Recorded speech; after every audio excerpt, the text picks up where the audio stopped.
Hi everybody, thank you for coming out today, and boy, I'm really inspired by the artists I've heard previously, and especially the last one, because I too am very interested in the North and the Arctic, and I've spent quite a bit of time in Iceland, several visits since 2014, which is where my journey began. And there's something about the land and the culture that I am absorbed by, that I am struck by, that I can't let go of. I don't know if it's a past life or what the connection is. I don't have any Icelandic blood to me. Maybe I was in a Viking at some point, I don't know, but I love that area of the North. To see land that to me is before the birth of time, and the purity of it, it's taken me to different places in my art and my life. I found my voice there. So bear with me, I do have a couple notes because I can't go off on a tangent. This particular piece, I was at a residency in July of last year, and this is actually some of the work I was doing there.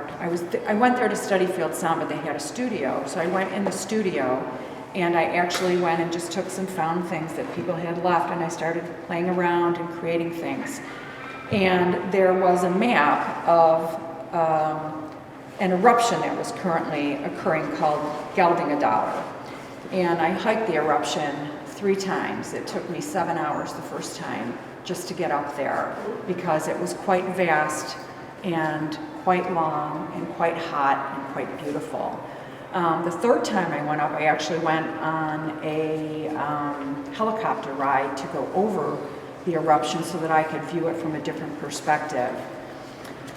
The thing about that is that when you view something like that, it not only makes you feel very small in your life, but it makes you very humble in your life. And to think about a culture that lives on a geographical continent that any time could explode is marvelous and amazing to me. So back to field sound. I was interested in field sound a couple years ago in Iceland when I came to a glacial lagoon, and I was sitting there, and as the ice was washing up onto the beach, it had such a musical quality about it. It made me start thinking about how nature has not only a visual place, but it has an auditory place as well. And I wanted to focus a little bit more on that. So I wound up getting myself some field sound equipment. There's no tutorial, there's no one to talk to on how to use it, a manual. So hence this Iceland residency, I went there to teach myself how to use field sound, how to use this equipment in a place where I don't have distractions, and I could take myself there and make my mistakes and learn from it. I loved it. I absolutely loved it. Galkaston is a small community in South Iceland. 300 people live there. On Thursday, the bread truck comes. There's a pool that everybody goes to. It's all heated, so you can swim there all winter. It's a slower pace of life. There's a gorgeous lake there. And across the lake is Hekla, and Hekla is the volcano that they are waiting for it to explode, and once that does, that will take out quite a bit of life and people.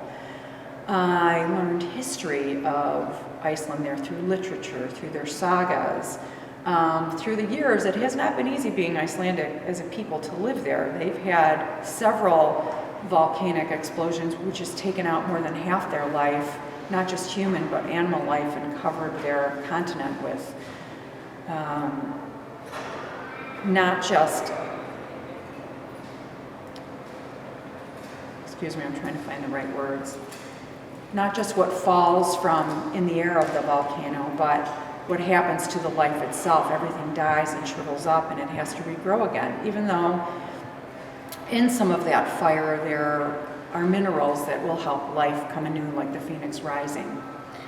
So I had a lot of observations there, and I actually began this piece with a smaller piece, and I started as a box form, and you can kind of see I did like an outline of the area of Geldingadalur that I hiked, a geographical outline, and I started to play around And this is actually sheep's wool that I found as I crossed fields and did a lot of hiking there. And to me, it kind of mimicked clouds, or it mimicked the smoke from the eruption. Because there were times when you couldn't tell if it was land, sky, or earth that you were looking at because of the moisture in the air. I mean, there's a fog there that is absolutely beautiful that comes out of nowhere. So I kind of went into a larger scale piece, and I started to play around, and I realized that you really can't box nature in. Nature is a force within herself. She's going to do what she wants to do and how she wants to do it. But Iceland is, to me, black lava that is punctuated by every different color you can think of. Bright colors, beautiful colors, neon colors, wonderful colors. And I played around with a lot of those colors too. So, you know, there's elements of pencil and pastel and paper, and there's yarn. And the yarn itself is yarn that I found that had been spun there and dyed through the natural plants there. It was so enlightening for me, and every time I go there, I learned so much more about not just the people in the continent, but about myself. And when I say I found my voice there, I mean that I have now begun a path about ecology art. And to me, it is about, you know, how we as human beings are really destroying this world that we live in and how beautiful this world is. And there's so many different things we're doing, and we need to stop. You know, climate change is huge, and there's a reason for it, and it's been ongoing for a long time, but we all have a part in it. So I have a bigger vision down the road where I want to do an installation based on my travels to Iceland and based on an upcoming residency that I have in the Arctic Circle about the purity and what we're doing and how we can change it and how we each have a part of it. And I want to bring that to life to people because not everybody's able to go there. So I actually wrote a poem while I was there. I did a lot of things when I was there which surprised me. I learned how to knit, which was a lot of fun. And the knitting there, they have their own style of knitting. So the woman who runs the residency, she is a knitter, and I kept trying to learn how to knit from a friend of mine, and it just wasn't clicking with me. And she finally said, think about it as putting your hand in a glove. And all of a sudden, an epiphany hit me, and I learned how to knit. I couldn't knit before, I kept trying. So I'd like to read you this poem that I had written, and it's kind of poem/prose about my experience there. And it's called Interruption. Immersed into the pure and corporeal landscape of organic shapes and sweeping vistas, the meaning of place begins to change. Present time is suspended in the sacrosanct prose and poetry of an archaic Norse Viking culture. As I'm pulled into the glowing and luminous atmosphere of oblique light, Dalalada descends and recedes, thickly diffused, creeping, enveloping and disorienting, then quietly vanishing into the misty fells and bracken from whence it comes without notice. A lone whimbrel drums its dawn wings, suggesting an almost imperceptible and unique discourse. A palette of vivid multicolored hues beckons me, velvet jet black punctuated with caramelized ochre, mercurochrome pinky orange and neon yellow, titanium white, smoky gunmetal intermingled among muted shades of milky slate blue, silver sage, aubergine, claret, and emerald green. I am intensely aware of how deeply connected I am to a land that explodes without warning as I witness the earth rhythmically breathing, bending air through tilted sky. My skin quivers, tingling as earth trembles, then shudders, very much alive, speaking its own voice as the pungent yet fleeting aroma of freshly simmering, scorched and bruised terrain floods my senses. I feel the unfolding of emotion in the vast ocean within me, a sensory cascade fully amplified. Each of these sublime moments collectively informs my work. Thank you.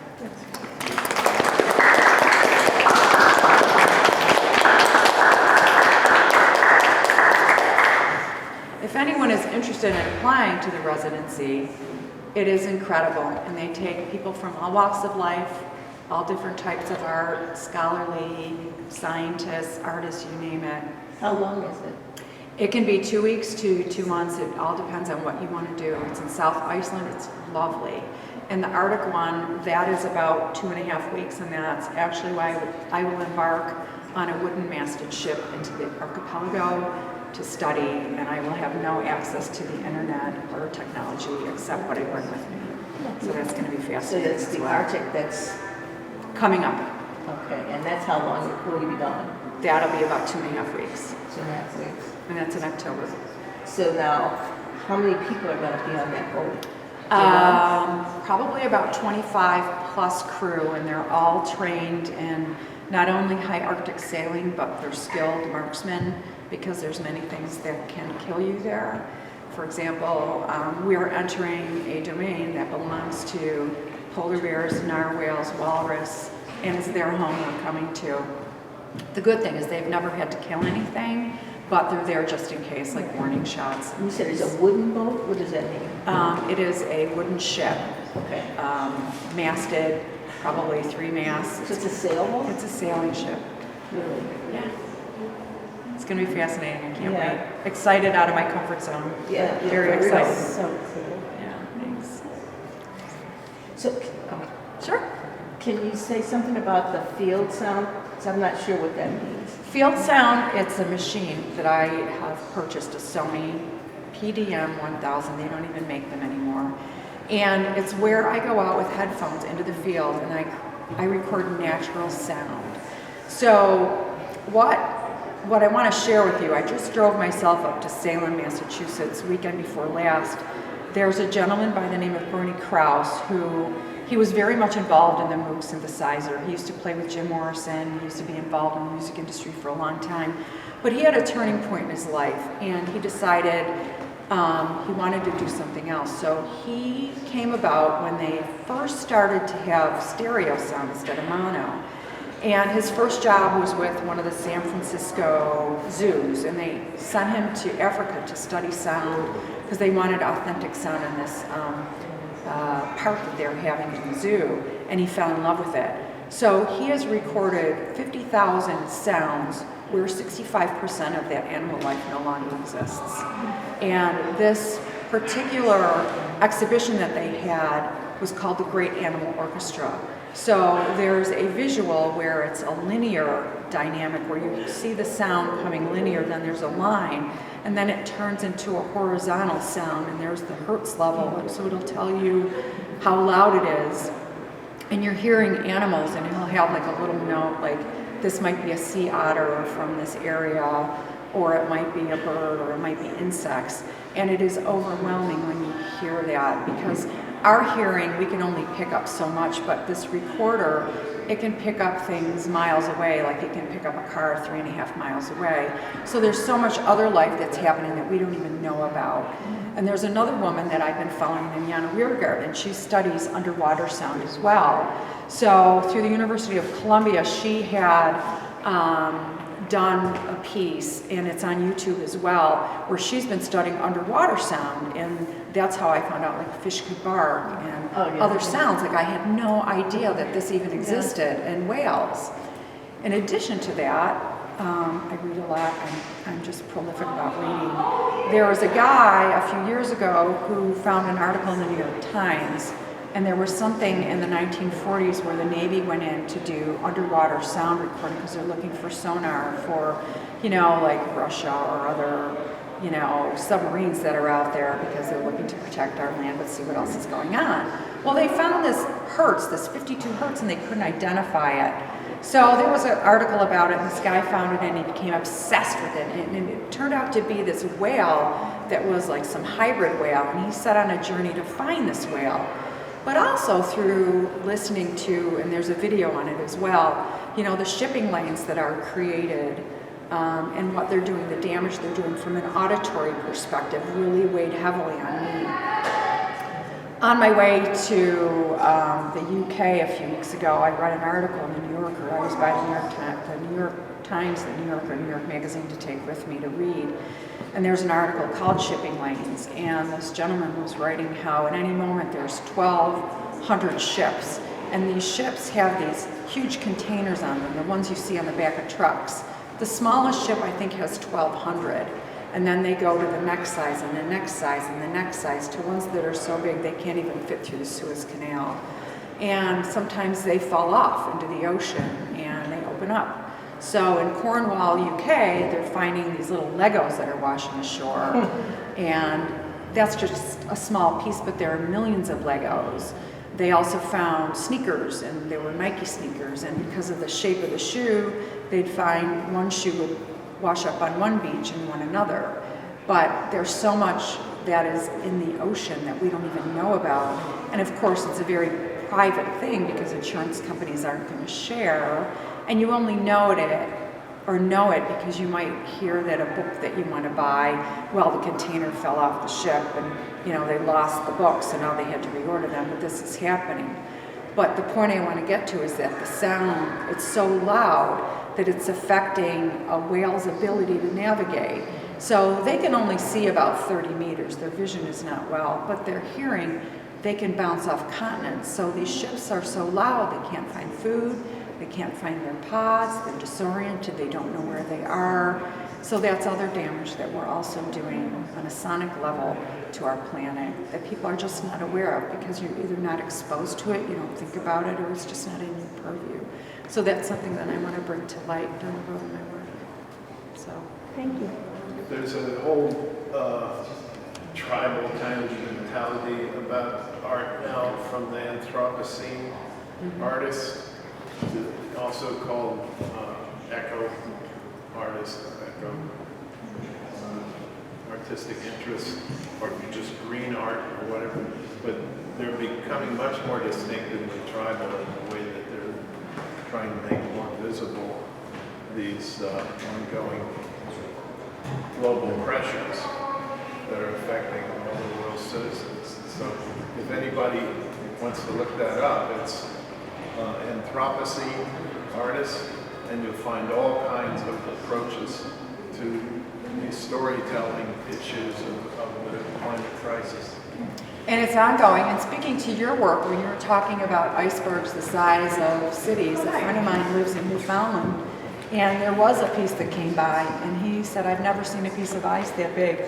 He's an artist. His father, his name is Stan Hill, and his dad actually has worked in the Smithsonian. They do bone carving. And I went to school with him, and he, was telling me that he was so shocked to see that. It's not abnormal that a piece will come, but a piece that big, he's never seen anything like it because the time is changing and it is affecting all of us. So thank you for sharing that. I will be looking it up as well. So, thank you, everyone. Thank you, Paula. Thank you, Hallwalls.